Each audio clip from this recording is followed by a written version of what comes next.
On the 12th of July 1790, the National Constituent Assembly of France passed the Civil Constitution of the Clergy. Welcome to History Pod.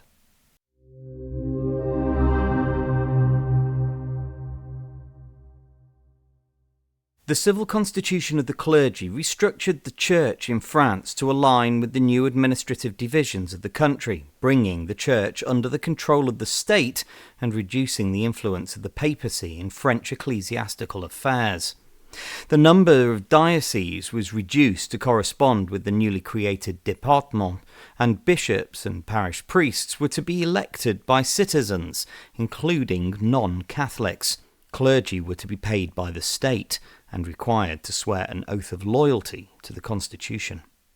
The legislation was therefore part of a series of measures that included the nationalisation of church lands and the abolition of tithes.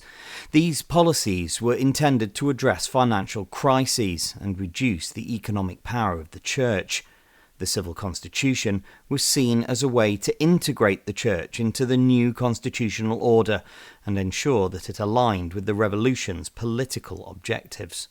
Pope Pius VI condemned the law and declared it invalid, leading to a division within the French clergy.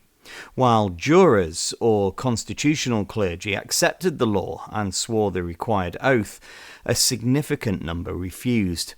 These non-jurors or refractory priests maintained their allegiance to the Pope and the traditional church hierarchy, which contributed to growing tensions between revolutionary authorities and the Catholic Church.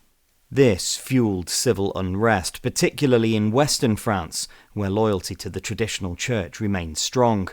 Consequently, the Civil Constitution of the Clergy became a factor in broader counter-revolutionary movements, including the uprising in the Vendée.